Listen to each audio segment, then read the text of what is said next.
안녕하세요. 반갑습니다. 강순의 어머님 오랜만에 뵈서 정말 반갑습니다. 예, 우리 둘째 누님도 자주 교회에서 자주 뵐 수 있으니까 감사합니다. 집이요 걸어서 5분 거리예요. 제가 아침에 생각할 때 아내하고 저 오늘 오면서 우리 교회가 여기 자리 잡은 게 우리 둘째 누님을 위해서 자리 잡은 게 아닐까 하는 생각도 잠시 얘기 나눴습니다. 오늘 정길정 자매 성찬 말씀을 들으면서 제가 마음속에서 전율이 느껴졌습니다. 왜냐하면 오늘 그 사람이 낡아가나 속 사람이 새로워진다고 하면서 우리에게 희망이 있는 것을, 미래의 영원한 생명에 대한 기대가 있고 희망이 있는 그것에 대한 기쁨, 감사함에 대해서 얘기한 거고, 또 지금 우리가 겪는 일시적 고난이 앞으로 장차 받을 크나큰 영광에 비하면 아무것도 아니라고, 그 말씀은 제가 오늘 사용할 말씀이었어요. 보이는 것을 보는 것이 아니라 보이지 않는 것을 바라본다는 그 얘기도 오늘 포인트예요.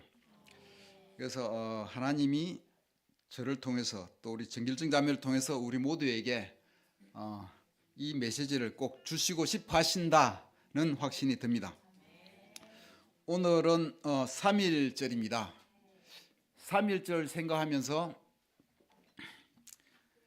일제시대 생각하면은 지금 우리가 사는 세상이 얼마나 좋은가, 우리가 얼마나 감사하며 살아야 되는가를 생각이 됩니다. 아울러 일제의 항거하면서 많은 희생을 치르신 우리 조상들께 진짜 감사해야겠다 하는 생각도 들었습니다.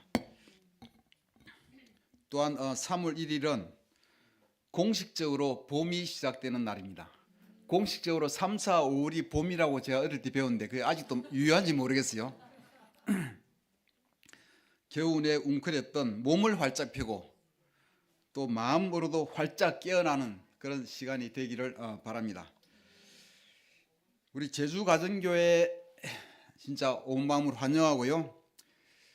어제 박재원 형제가 재정 세미나를 통해서 우리에게 돈 버는 방법을 알려주셨는데, 오지 않으신 분들은 녹화도 안 됐고 돈 버는 방법을 모르는데 어떡하죠? 제가 돈 받고 알려드릴까요?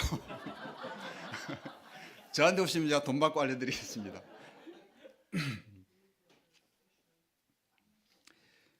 아까 김명수 형제도 얘기했지만 제가 재원 형제를 처음 만났을 때 교회에 왔는데 이렇게 교회가 아니라 어디서 이제 얘기를 하는데 옆에서 굉장히 이렇게 얘기를 많이 하는데, 나는 정말 아까 김명수 형제가 이야기했던 표현대로 비슷하게 동네의 이웃집 친구, 이렇게 수더분한 그런 친구로 느껴졌습니다. 그런데 나중에 명함을 보니까 유럽의 인시아드 아주 경영대학원의 교수로 되어 있는 거예요.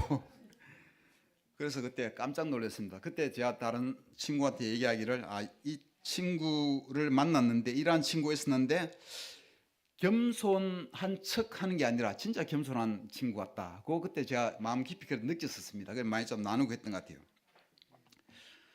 어제 세미나가 끝나고 제가 우리 형제자매들과 점심을 먹고 집에 가서 재원 형제에게 감사하다고 고맙다고 전화를 했습니다. 한 2시간에 걸쳐서 아마 2번 전화를 했는데 계속 통화 중인 거예요. 나중에 보니까 또 다른 형제 자매들과 이렇게 통화를 했었던가 봐요. 재원 상민 부부는 제주도에 떨어져 있는데도 전국의 교회에서 필요가 있는 형제 자매들과 연결되어서 자주 시간을 보내고 있습니다. 은혜를 베풀며 살고 있는 것 같습니다. 오늘의 주제는 은혜를 베푸는 아브람, 이게 오늘의 제목입니다.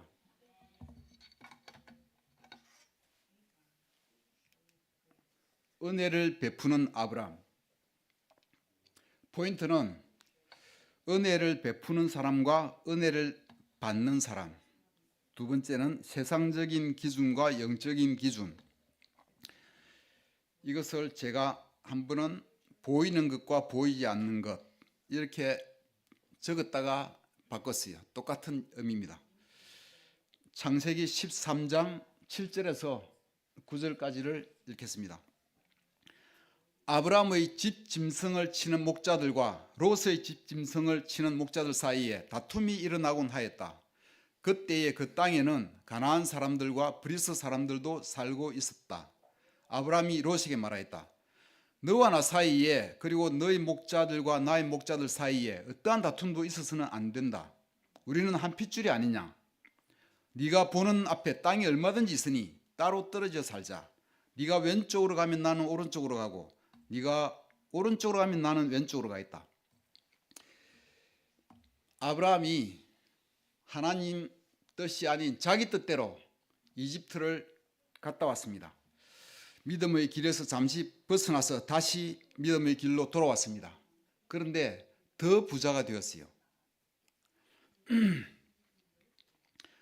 바로가 사라를 데려가면서 굉장히 많은 가축과 재물들을 주었기 때문이죠. 종들도 주고.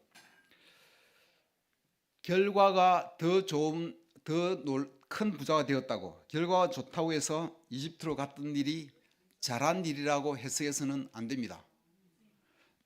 하나님은 좋지 않은 일을 통해서도 역사하시고 선을 이루시기 때문입니다. 밧세바를 통해서 솔로몬이 나오고 솔로몬이 그 계보가 예수님의 조상 계보가 되었다고 해서 다윗이 밧세바와 간음한 게 정당화될 수가 없는 것과 마찬가지입니다. 하여간 아브라함도 부자가 되고 롯도 등달아 부자가 되었습니다.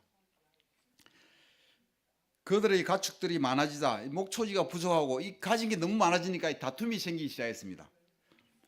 갈등이 생긴 것이죠. 가진 것이 많아지면 문제가 발생할 소지가 많아집니다. 가난한 사람들보다 부자들의 가정사가 더 복잡한 경우가 많아요. 드라마에 보면 부자들 나오면 다 이게 가정의 갈등이 있는 경우가 많습니다. 이 대신에 가난한 사람들, 보통 사람들 나오면 그 이야기 주제가 주로 따뜻한 사랑 얘기가 좀 많죠. 그 땅에는 그런데 이들뿐만 아니라 가난한 사람들과 브리스 사람들, 그 땅의 원주민들이 많았어요. 만약 아브라함과 롯의 가족 갈등이 해결되지 않고 확대되고 분쟁이 지속되었다면 그러한 외부 사람들이, 원주민들이 아브라함과 롯 가족을 우습게 보았을 것이고 하나님도 알기를 우습게 알고 멸시할 수 있었을 것입니다. 우리 그리스도인의 삶에 분쟁과 다툼이 지속된다면 우리가 하나님의 영광을 훼손하는 일이 될 것입니다. 하나님께 영광이 되지 않습니다. 빨리 해결해야 합니다. 아브라함은 이런 갈등 상황을 조속히 해결하기 위해서, 수습하기 위해서 빨리 나섰습니다. 우리는 한 핏줄이니 서로 다투지 말자. 우리는 너무 커졌으니까 서로 갈라져서 살자. 그런데 네가 선택해라. 네가 원하는 곳으로 마음껏 선택해라. 나는 네 반대편으로 갈게. 네가 먼저 원하는 곳을 선택하라고. 참으로 아름답고 너그러운 모습을 보여주었습니다. 아브라함은 롯에게 선택의 우선권을 주었습니다. 다툼이 있을 때, 갈등이 있을 때 우리는 보통 옳고 그런 것을 따집니다. 시시비비를 가립니다. 그리고 안 되면 나중에 법정 싸움으로 갑니다. 갈등을 해결하는 방법으로 옳고 그런 것을 가리는 것은 필요는 대로 할 것입니다. 그렇지만 그것이 베스트 방법은 아닙니다. 무엇이 옳고 그런지, 내가 옳은지 네가 틀렸는지 논쟁하고 따지면, 거기다 법조문을 갖다 대고 따지면 그 결과는 해결이 아니라 감정의 골을 더 깊이 만들 가능성이 아주 높습니다. 고린도전서 13장에도 모든 지식을 다 가지고 있다 할지라도 사랑이 없으면 아무것도 아니라고 얘기하고 있습니다. 해결로 가는 길은 사랑과 은혜가 개입되어야 합니다. 지난주 주중 예배 영상 설교에서도 로버트가 말하기를 은혜를 알 때 사람이 변화한다고, 사람이 변하는 것은 은혜가 있을 때 변화할 수 있다고 얘기했습니다. 아브라함은 롯에게 은혜를 베풀었습니다. 논리적으로 한번 따져서 생각을 해보기를 바랍니다. 하나님은 그 땅을 롯에게 주었습니까? 아브라함에게 주었습니까? 아브라함에게 하나님이 주었습니다. 준다는 약속을 했습니다. 아브라함이 먼저 선택할 권리가 있어요. 더구나 아브라함이 삼촌이고 롯은 조카입니다. 한 끗 아래잖아, 한 끗 아래. 나이도 어리고. 그리고 또 생각하면 아브라함 삼촌이 이 조카 롯을 우르에서부터 하란에서도 이렇게 가나안까지 데리고 왔고 키웠고 은혜를 베풀어 왔었죠. 그를 돌보았습니다. 이 삼촌이라도 그냥 보통 삼촌이 아닌 겁니다. 여러모로 보았을 때 당연히 아브라함이 먼저 선택할 권리가 있었지만 그럼에도 불구하고 아브라함은 롯에게 선택의 기회를 우선권을 주었습니다. 아브라함은 깨달은 게 있어요. 이집트 다녀오면서 깨달은 게 있어요. 어디를 가든지 나를 번창하게 하실 수 있는 분은 하나님이지 이 어디에 있느냐가 중요한 게 아니다. 어디로 가느냐가 중요한 것이 아니라 하나님이 나와 함께 하느냐 안 하느냐 그것이 키고 그것이 가장 중요한 것이다 는 사실을 깨달은 것입니다. 그래서 롯에게 은혜를 베풀 수 있었습니다. 예수님께서 이 땅에 오셔서 당신이 가지신 특권을 다 내려놓고 낮은 자리에 임하신 것은 하나님을 신뢰했기 때문이고 아브라함도 하나님을 신뢰했기 때문에 자신의 권리를 내려놓고 여기서 좀 더 가지려고 애쓰지 않고 은혜롭게 롯을 대할 수가 있었습니다. 이것이 구약이나 신약의 성경이 하나님을 따르는 사람에게 가르치는 기본적인 삶의 태도입니다. 다음 구절을 보시겠습니다. 10절부터 13절. 롯이 멀리 바라보니 요단 온 들판이 수아래에 이르기까지 물이 넉넉한 것이 마치 주님의 동산과도 같고 이집트 땅과도 같았다. 아직 주님께서 소돔과 고모라를 멸망시키시기 전이었다. 롯은 요단의 온 들판을 가지기로 하고 동쪽으로 떠났다. 이렇게 해서 두 사람은 따로 떨어져서 살게 되었다. 아브라함은 가나안 땅에서 살고 롯은 평지의 여러 성읍을 돌아다니면서 살다가 소돔 가까이에 이르러서 자리를 잡았다. 소돔 사람들은 악하였으며 주님을 거슬러서 온갖 죄를 짓고 있었다. 아멘. 롯은 갈대아 우르에 있을 때 아버지가 일찍 돌아가셨어요. 그 이후 할아버지 테라와 삼촌 아브라함이 그를 돌보았던 것으로 보입니다. 할아버지와 삼촌을 따라서 우르에서 하란으로 옮겨갔고 거기서 또 아브라함을 따라서 가나안으로 쫓아왔습니다. 처음부터 하나님은 아브라함에게 네 아버지의 집을 떠나고 친척들을 떠나라고 했는데 아브라함도 제대로 순종하지 않았던 거죠. 그 친척 관계 때문에. 그래서 롯을 데리고 다닌 것입니다. 아브라함은 하나님의 부르심을 받고 하나님의 뜻을 따라 움직여 갔지만 롯은 하나님의 뜻을 따라 쫓아간 것보다 이 아브라함을 따라간 거죠. 같이 움직였지만 그 내용이 좀 다른 거예요. 그렇지만 나이는 모르겠지만 이제 롯도 다 컸고 부자가 되었습니다. 삼촌 아브라함으로부터 먼저 갈 땅을 선택하라는 얘기를 들었을 때 그는 어디가 더 나은지 둘러보았습니다. 소돔과 고모라 쪽 요단강 평원이 물이 넉넉하고 좋아 보이며 마치 주님의 땅 같고 에덴 동산 같아 보였던 거죠. 또 부자 그 이집트 나일강 유역 이집트 땅처럼 보였던 것입니다. 롯은 철이 없는 건지 욕심이 너무 많은 건지 저밖에 몰랐습니다.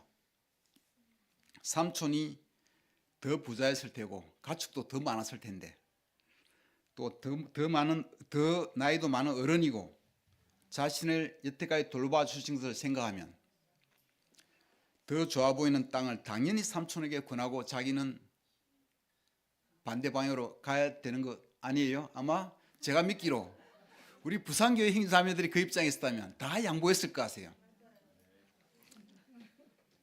롯은 염치가 없었습니다.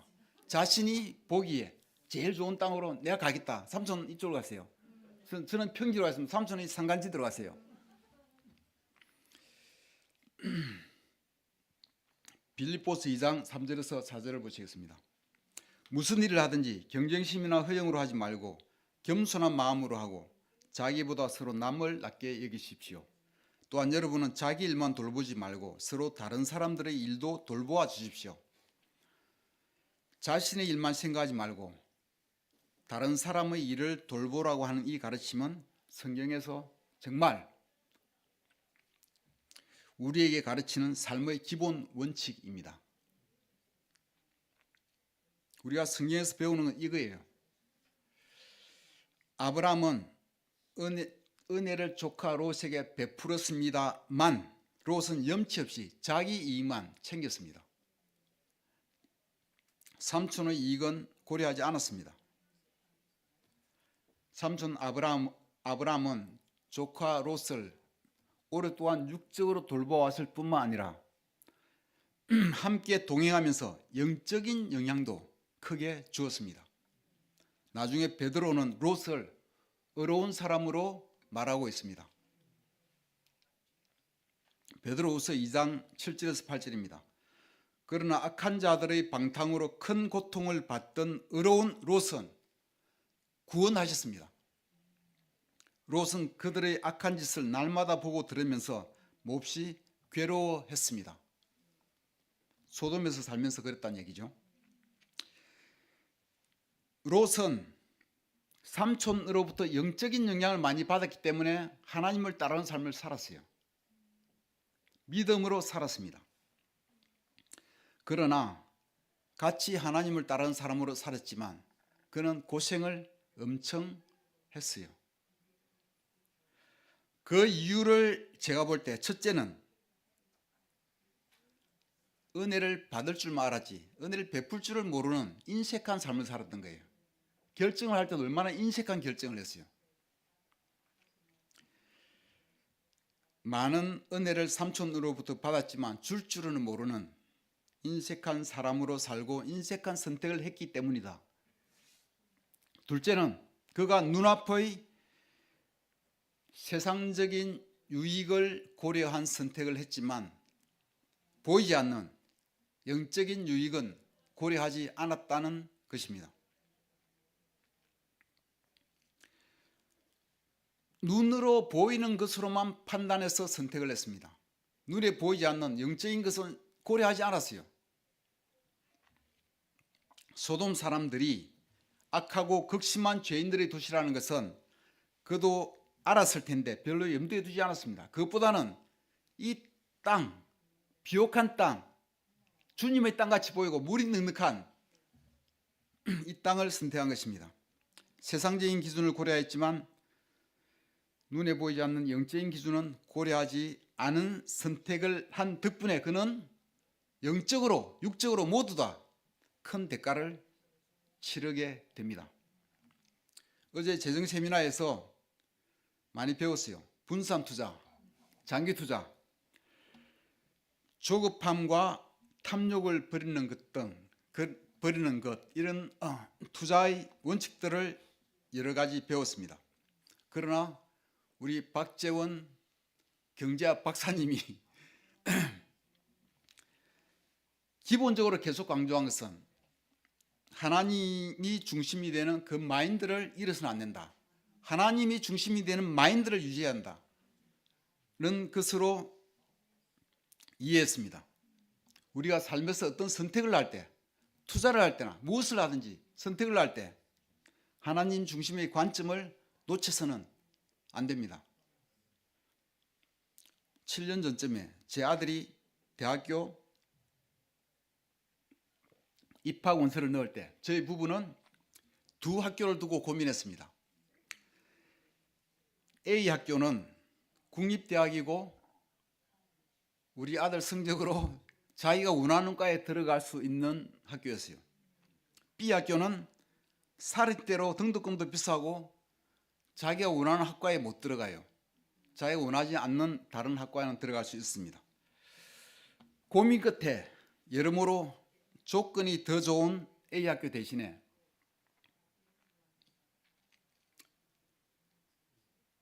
교회 다니기 좋은 B 학교를 아들에게 제안을 했습니다.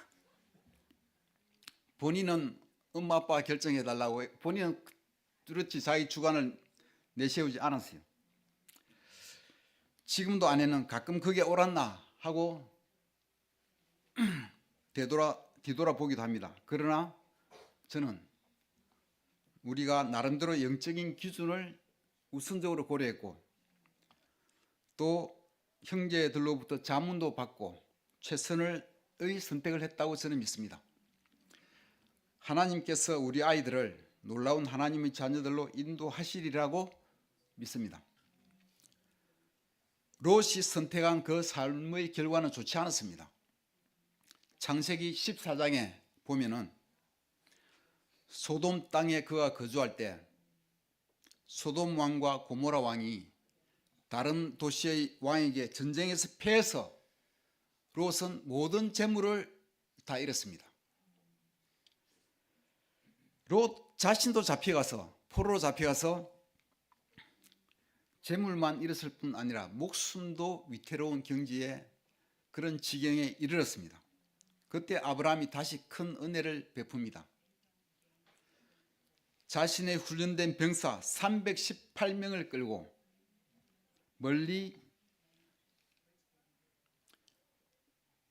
라이프 어플리케이션 주석서에 있는 지도를 사진으로 찍었습니다. 헤브론에 살던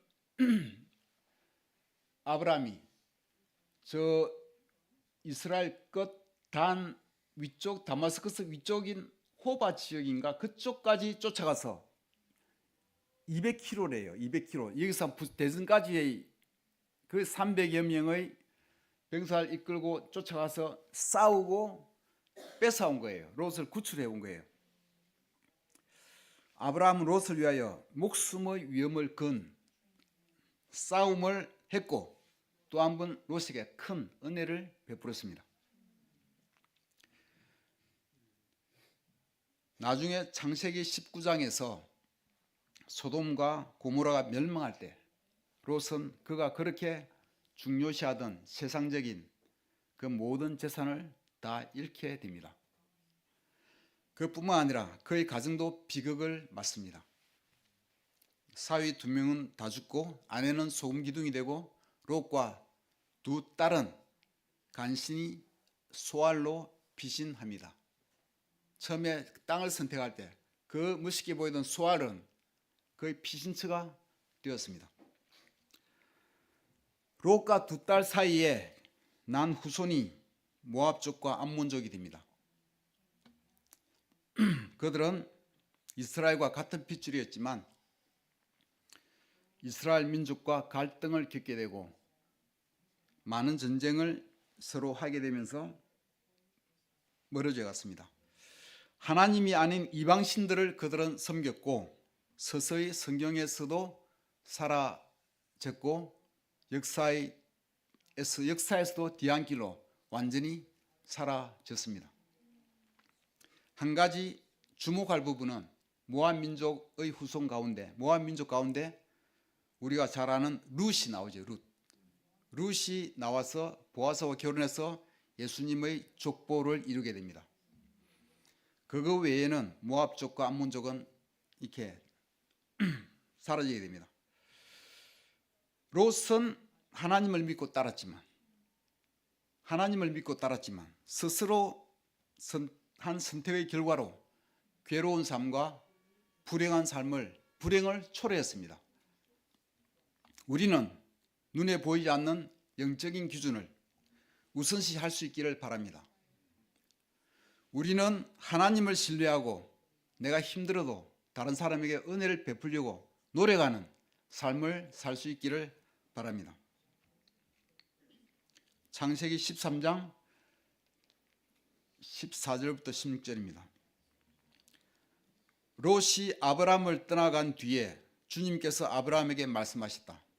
너 있는 곳에서 눈을 크게 뜨고 북쪽과 남쪽, 동쪽과 서쪽을 보아라. 내 눈에 보이는 이 모든 땅을 내가 너와 내 자손에게 아주 주겠다. 내가 너의 자손을 땅의 먼지처럼 셀 수 없이 많아지게 하겠다. 누구든지 땅의 먼지를 셀 수 있는 사람이 있다면 너의 자손을 셀 수 있을 것이다. 아멘. 마무리하겠습니다. 롯이 떠나간 뒤에 주님께서 아브라함에게 말씀하셨습니다.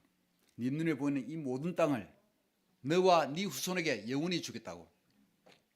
너의 자손을 땅의 먼지처럼 많게 해주겠다고. 아브라함은 자식이 한 명도 없는 상태에서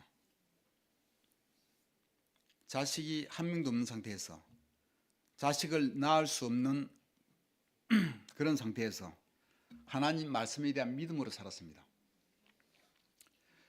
눈에 보이지 않는 하나님의 약속을 믿고 살았습니다. 의인은 믿음으로 살 것이라고 했는데 그는 믿음으로 살았던 것입니다.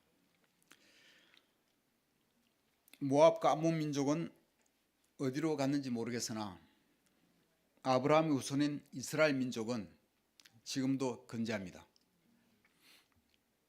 미국이 계속 이스라엘을 지지하고 이스라엘 편에 서는 이유를 여러분 아십니까?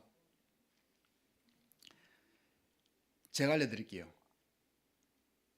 굉장히 중요한 건데 알려드릴까요?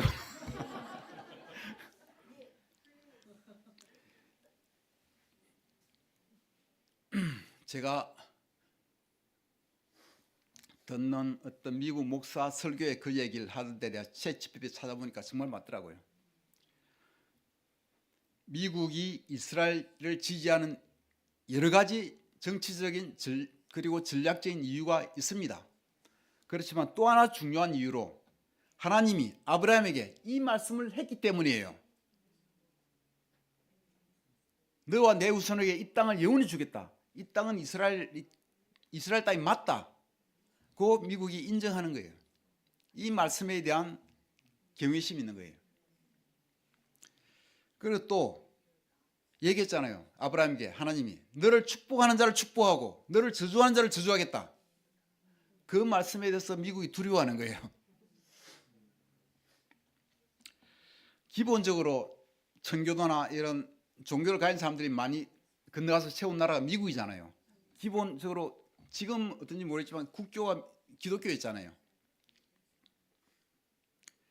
그래서 이 성경 말씀에 대한 말씀 때문에 미국이 이스라엘을 아마 앞으로도 계속 지원할 가능성이 많습니다. 아브라함이 하란에서 가나안으로 왔을 때가 75세였습니다. 너희 후손이 모래알처럼 많아질 거라고 하늘의 별처럼 많아질 거라고 반복적으로 약속을 주셨지만 그로부터 25년이 지난 후에 이삭이 태어났습니다. 그 이전 하란에서 가나안 올 때 말고 울에서 하란으로 갈 때까지 생각하면 아마 그 하란에서 15년 정도 머물렀다고 그냥 그 학자들이 많이 얘기하기 때문에 합치면 우르에서 부르심을 처음 받을 때 생각하면 40년 후에 처음 부르심을 받고 40년 후에 첫 아이 이삭이 태어난 것입니다. 하나님의 약속은 때가 있고 이루어지는데 시간이 걸릴 수가 있습니다. 그동안 우리는 어떻게 살아야 될까? 로마서에서는 아까 우리 정길정 자매가 나눈 것처럼 우리가 받는 일시적 고난은 앞으로 받을 크나큰 영광에 비하면 아무것도 아니라고, 비할 바가 아니라고. 어제 한 형제와 통화하면서 제가 이 얘기를 했습니다. 지금 우리에게 큰 어려움이 있다면 이 다음에는 더 크고 놀라운 영광스러운 일이 준비되고 있을 거라고. 이삭이 태어날 때까지 아브라함의 테스트 기간은 40년이었습니다. 그동안 아브라함은 주변 사람들에게 베풀며 살았고 보이지 않는 하나님의 약속을 믿고 살았습니다. 지금 우리에게 어려움이 있더라도 쓴 마음을 갖는 대신에 주변 사람에게 은혜를 베풀도록 애쓰며 살 수 있으면 하나님께 기쁨이 될 것입니다. 보이지 않는 하나님에 대한 믿음으로 우리는 살 수 있기를 바랍니다. 때가 되면 우리 삶에서 하나님의 놀라운 영광을 보게 될 것이고, 우리 삶에서 못 보면 다음 삶에서 영원한 생명에서 그때 더욱 놀라운 영광을 보게 될 것입니다. 언젠지는 모르겠지만 그 영광은 우리에게 올 것입니다. 3월 1일입니다. 만물이 소생하는 봄을 우리 모두가 믿음으로 맞기를 바라면서 말씀을 마치겠습니다. 감사합니다.